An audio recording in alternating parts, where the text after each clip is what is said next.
Yeah, it's your boy Fist into his house, bringing another great edition of my new favorite game. I don't know. I appreciate vintage games. You know, if you really think about it, like you're thinking about. Look at this dude. Look at this move. Watch this. Before I even get into it, dip move, pat and hold. You see the way they die? They just hit their head like, ugh, you got me. Good move. But bringing in the old school Call of Duty 3 trench gun. This is when things were balanced. This is when we had weapon balance. This is when I didn't need to have extreme conditioning perk. I don't need it. This is when I don't need 20,000 fucking streaks up in the sky. Don't need it. You know why? Because there's more emphasis focused on the gunplay, the fun part about the game. You know, if you look at that, don't get revived. Some of the stuff, I mean, I like health regeneration. I mean, revive's okay. It's not gonna bother nobody. I mean, really doesn't matter. But you had revive with health regeneration, so it was kind of cool. The things that I noticed, did you see that? I faked his ass out too. The things that I noticed was the smoke. How the smoke animation is longer, you know, and it does what it's supposed to do. You throw smoke out, it gives you tons and tons of time for cover, so you can transverse areas to get to people who are camping. Yeah, I don't like this part where you gotta wait in the screen, but they eliminated that so you get back into the game, so you're not gonna have me doing that, you know, reviving people. So I don't mind the trade-off. I think it's pretty cool. You know, I don't really care that you could sit there and wait for 5 seconds for somebody to revive you. That doesn't really concern me at this point in time. You know, I thought that, and then look at that. You can go through bushes. I mean, you can't even do that in any Call of Duty now. They totally blocked off bushes. You can't hide in the bushes. I mean, Call of Duty. I mean, this was raw. This is probably one of the rawest Call of Duties out there. You could hide in bushes and shit. You could hide in bushes in the corner in this game. It didn't matter though, because it was, you know, the guns were balanced. If your ass got caught, it don't matter. I mean, you're not gonna show up. And you know, the mini map on the lower left hand corner. I mean, it's just a compass. If you shoot your gun, you show up. So doesn't matter to me. I'm looking for your gun sounds, where the fight's at, and that's where I go to get the action. Shotguns actually kill people when they're supposed to in this game. I mean, if you look at Call of Duty 4, the shotguns were horrible. I mean, if you look at Treyarch's Call of Duty shotguns, this game, technically speaking, on gunplay, is at its peak. I mean, with the dexterity mixed in with the movement of the gameplay, we're talking absolute, you know, I'm not saying it's, for its time it was absolute nirvana. I mean, because you could literally, the thing about it was, in the options you could change horizontal and vertical, so depending on your skill set with the stick, you could be a master of your own domain. That's where the perk came in. If you knew how to master the horizontal and vertical with your gunplay, then you were a pimp. None of this stuff that you got going on now is totally getting away from, you know, the whole thing. But these are the things, like I said, the shotgun gameplay in here is great. M1 game, you notice, look at the smoke right there.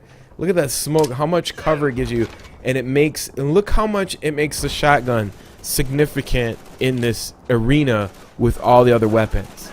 I mean, you're not going to get that type of cover with the shotgun. I don't have to worry about with somebody with a thermal scope seeing through the smoke, or them being retarded in giving assassin the ability to get away with 2 perks in one, or cold-blooded. You know, I mean, you had to sacrifice a cold-blooded perk for, you know, smoke. So I mean, this is the beauty of the game. I mean, you really have to go back and look at Call of Duty 3. I'm telling you right now, I mean, prime time, you get tons of games, you know, probably like between 3 and 9 o'clock. Between 3 and 9 o'clock every day, you go to player match, you can get any game you want. Their rooms are always full. Now on the weekends, it's even more full. Now, comparative to Call of Duty 4, there's this. I think more grown-ups play this game, and that's why it's so fun.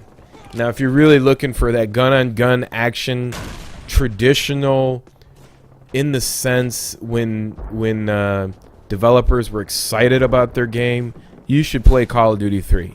Then you can see, and if you're a real Call of Duty player, a real hardcore fan of the game, you will notice all of the things that they splintered off into, like perks, all that other bullshit in the game. And you look at this old engine and you say to yourself, just think if you had an update engine with a couple things fixed in this, it would be awesome. Now, I also suggested to get rid of, you can change like extreme conditioning and like call it extreme whatever, recon. And I made the suggestion where you can reload, on the run, or shooting while on the run pro. All these things, instead of walking, just to make the game more, more gun-on-gun friendly gameplay. And I noticed that. Oh, another thing that I noticed too in the Call of Duty Treyarch game is that the grenade indicators were correct. They completely screwed it up. Like when Call of Duty 4 came out, the grenade indicators were demolished. If you'll notice that in this game, when you play Call of Duty 3, you'll notice in the indicator, if the grenade is close to you, and it fades in and it fades out. Whereas fucking if you're playing Call of Duty 4 or any other Call of Duty, you're either the grenade indicator is like completely white and you're in danger or you're out of danger. And, there's no in between. Whereas in this game, it'll tell you if you're getting close to the grenade and you're in danger. In which, I always didn't understand that. It was like the biggest thing. Like the grenade indicators are such a pain in the ass in the Call of Duty series. Like you can have a grenade indicator and you're on the other side of the wall. Like, don't give me a grenade indicator unless it's red and I'm gonna get killed. You know what I mean? Like, or fade in, fade out. Tell me where it's at, because what it does is here's the reason why I'm complaining about it. You get a grenade indicator. Now all of a sudden you have to make a choice. Either A, you have to pick it up, or B, you have to break from your gameplay. You have to break from your battle or your fight, and you don't know where it's at. So you can't multitask with the grenade indicator coming up on your screen. So if it shows up on your screen, you're like, oh shit, let me get out of here, break from my fight. Let's say it fucks up the flow.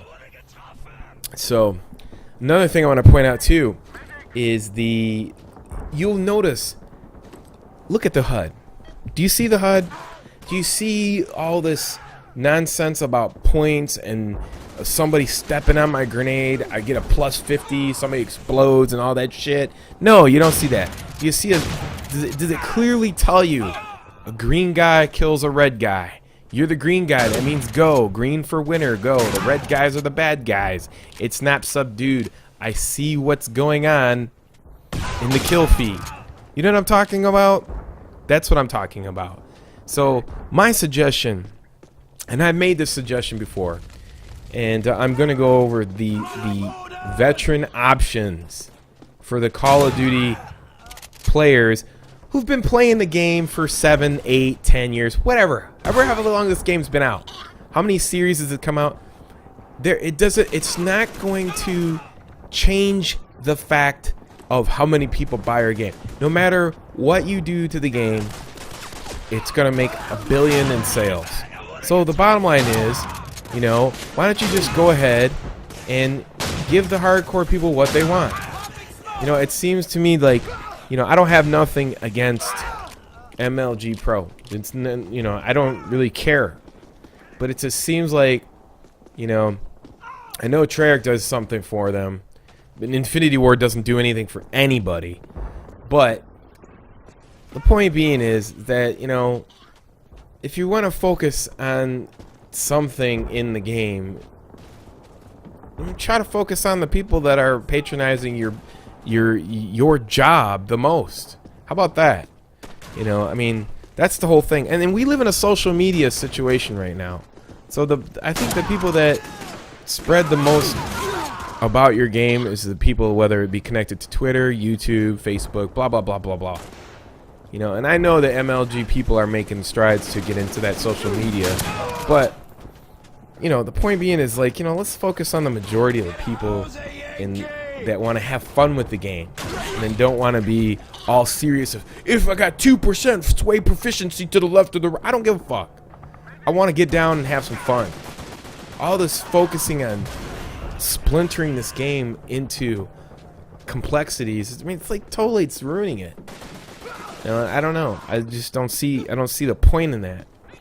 You know, I mean, this is when it was fun. I mean, like, you actually had to learn how to play the game, how the game worked, how to, you know, what weapons. I mean, that was the fun of it. So, you know, hopefully, I mean, other games are going to be coming out. Let's just be honest with it. I mean, I don't want to bitch about, you know, what they're going to do in the future, because I don't really care anymore. It's just to the point right now, like, I tried to give him the greatest ideas ever for free. I don't want no credit from my ideas. You know, the reason is because I'm a gamer. You know, a gamer actually plays the game and then tells you what you could do to make it better, but you don't. And I don't understand that philosophy.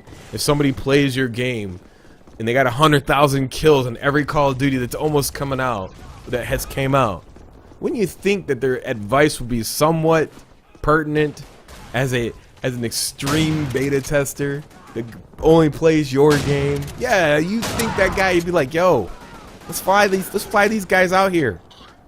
Let's just brainstorm it. What is it gonna cost us? Nothing. Nope, can't do that. Got too much pride for that. Well, if you don't want to do that, go back to your Call of Duty 3 game. Look at the gun-on-gun gameplay. Look how much fun it was. You know, you were on the right track. Then you got sidetracked with Call of Duty 4 and Modern Warfare 2, and you couldn't really find yourself. And you still probably don't know what you're doing. Look at Black Ops. FAMAS, AK-74U. That's it. When it comes down to it, when the majority of people play your game at the peak moment, then you will see where the issues are. And when it's down to 350,000 and the servers are okay and everything's just, you know, nobody's complaining, it's because the majority of the people are not playing that game. They're playing the new game. They're gonna bitch about that game. My suggestions are epic.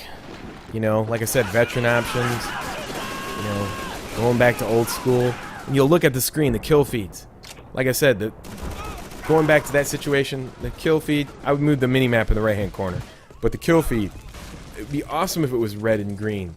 And it'd be awesome if I don't have all this shit, if I could turn it off. I don't want to see all that 50 plus that. You know what? I'll change, like, if somebody hits a claymore, let me see the kill in purple in the kill feed. So let's keep it red and green, purple for grenades and claymores and shit like that. You know what I'm saying? So that way I can give me the option to do that. Anyways, I hope you enjoyed this video. Until next time, it's your boy Fizz. Peace, and I'm out.